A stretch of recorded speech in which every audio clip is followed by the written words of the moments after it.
আপোনাৰ শৰীৰত বগা দাগৰ সমস্যা আছে নেকি? বগা দাগত ভুগি থকা লোকসকলে কেতিয়াও নাখাব এইসমূহ বিশেষ খাদ্য, নহলে বাঢ়িব পাৰে শৰীৰত হোৱা বগা দাগ। আজি জানি লওক আমাৰ এই বিশেষ প্ৰতিবেদনৰ দ্বাৰা কি কি খাদ্য গ্ৰহণ কৰিব নালাগে শৰীৰত বগা দাগ হোৱা লোকসকলে। কিছু লোকৰ শৰীৰত বগা দাগ হোৱা দেখিবলৈ পোৱা যায় আৰু লাহে লাহে এই বগা দাগ বিয়পিবলৈ ধৰে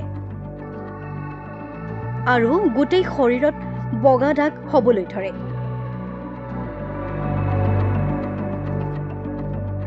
আৰু এটা সময়ত কিছু লোকৰ সম্পূৰ্ণকৈ বগা হৈ পৰে।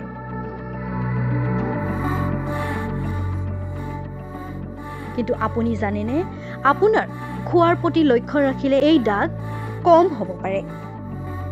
সাধাৰণতে এই বগা দাগ হাত, ভৰি আৰু মুখৰ পৰা আৰম্ভ হয়, যদিও শৰীৰৰ যিকোনো অংশত হ'ব পাৰে, য'ত হেমা আৱৰণৰ নাক, যৌনাংগ আৰু চকু ভিতৰৰ কোনো আদিও অন্তৰ্ভুক্ত থাকে। এই বগা দাগ সাধাৰণতে হাত, ভৰি আৰু মুখৰ পৰা আৰম্ভ হয়, যদিও শৰীৰৰ যিকোনো অংশতে হ'ব পাৰে। লাগিলে সেয়া নাক, যৌনাংগ, চকু ভিতৰৰ কোনো আদি শৰীৰৰ যিকোনো অংশতে হ'ব পাৰে। কেতিয়াবা ডাঙৰ ডাঙৰ দাগবোৰ বিয়পিবলৈ ধৰে আৰু কেতিয়াবা ক্ৰমান্বয়ে কেইবামাহৰ ভিতৰতে সমগ্ৰ শৰীৰত বিয়পি যায়।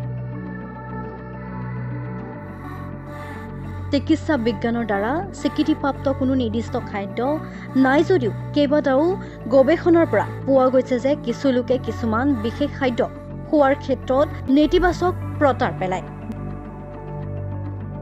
বিশেষকৈ হাইস্কুনন হ্ৰাস কৰা খাদ্য।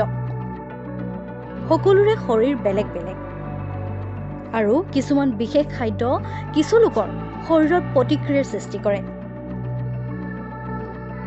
সেয়ে আচাৰ, ডালিম, নাচপতি, বটা মাংস, বিলাহী, টেঙা বস্তু আৰু বেলেগ বেলেগ সুৰা, আম, কফি, দৈ, মাছ, আমলখি, আঙুৰ এনেধৰণৰ খাদ্যই কিছু লোকৰ শৰীৰত প্ৰভাৱ পেলোৱা দেখা যায়। এনে খাদ্য গ্ৰহণ কৰিলে বগা দাগ থকা লোকসকলে ক্ৰমান্বয়ে বগা দাগ সোনকালে শৰীৰৰ সৰ্বত্ৰে বিয়পিবলৈ ধৰে। সেয়ে এই খাদ্যসমূহ আপুনি নাখাবলৈ যত্ন কৰিব। বিশেষকৈ আপুনি বগা দাগ হ'লে চিকিৎসকৰ পৰামৰ্শ লওক।